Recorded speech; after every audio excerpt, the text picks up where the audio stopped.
इतिहास की चर्चा हो और चंद्रगुप्त मौर्य का नाम न लिया जाए ये तो हो ही नहीं सकता। जी हाँ, तेजस्वी प्रतापी राजा चंद्रगुप्त मौर्य की कहानी को हर कोई सुनना और जानना चाहता है। बचपन में माँ बाप से ही पीड़ा सहने वाले चंद्रगुप्त मौर्य इनकी बहादुरी की वजह से आज भी उन्हें हर कोई पढ़ना या सुनना चाहता है।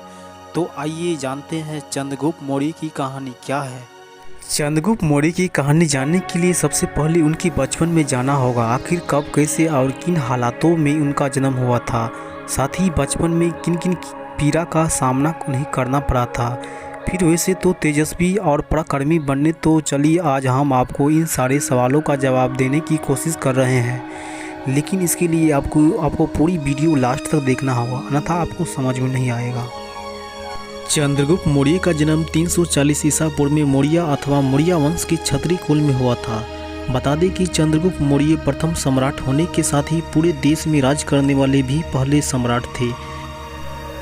इनका बचपन जहां एक तरफ बहुत ही गरीबी में बीता, तो वहीं दूसरी तरफ माँ बाप से साये के दूर ही रहे थे। यानी जन्म से पहले ही पिता की मौत हो गई, तो जन्म के बाद कुछ सालों बाद माता की मौत हो गई थी, जिनकी वजह से इन्हें न जाने कितनी आसानियां पीड़ा से गुजरना पड़ा था।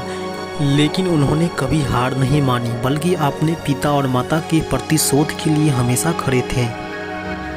जब चंद्र 10 साल के थे तो उनकी मुलाकात चाणक्य से हुई। माँ की मौत के बाद चाणक्य ने ही उनका पालन पोषण किया था। बाद में ये नंद के सेना में शामिल हो गए थे, लेकिन वहाँ उनकी सेनापति से नहीं पटी तो जान बचा के भाग गए।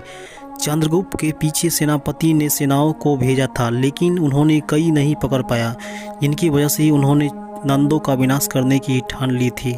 इनका साम्राज्य बहुत ही बड़ा था, जिनकी वजह से आज भी भारतीय को इन पर गर्व है। बता दें कि चंद्रगुप्त मौर्य का साम्राज्य बंगाल से लेकर अफगानिस्तान और बलोचिस्तान तक था। हालांकि ये बात और है कि भारत का बंटवारा एक बार नहीं कई बार हो चुका है। यही वजह है कि आज भारत से कई देश अलग हो चुके हैं, लेकिन चंद्र ने अपनी लोकप्रियता और पराक्रम से बहुत दूर दूर तक राज किया था।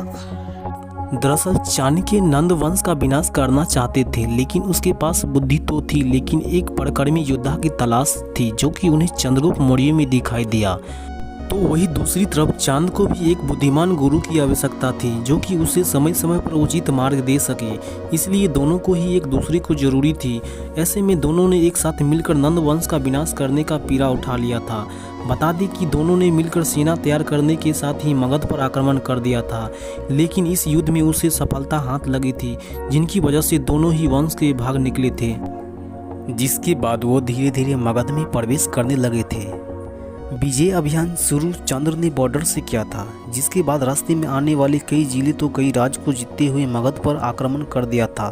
रास्ते में पड़ने वाले हर जिले हर राज्य को जीता था, जिनकी वजह से कई राज्य से उन्हें खूब समर्थन भी मिला था।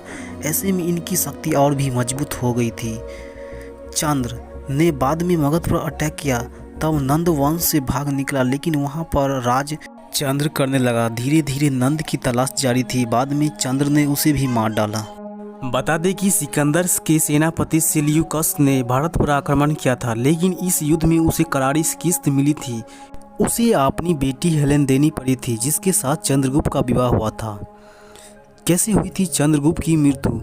विवाह करने के बाद चंद्र कर्नाटक की तरफ चले गए, जहां उसकी मृत्यु 1998 ईसा पूर्व में हो गई थी। बता दें कि चंद्रगुप्त केवल 42 साल की उम्र में इस दुनिया को छोड़ गए थे। दोस्तों, नॉलेज भाई की हमेशा यही कोशिश रही है कि आपके लिए ज़्यादा से ज़्यादा नॉलेज प्रोवाइड करावे। अगर आपको यह चैनल पसंद आए तो वीडियो को लाइक एंड शेयर करें।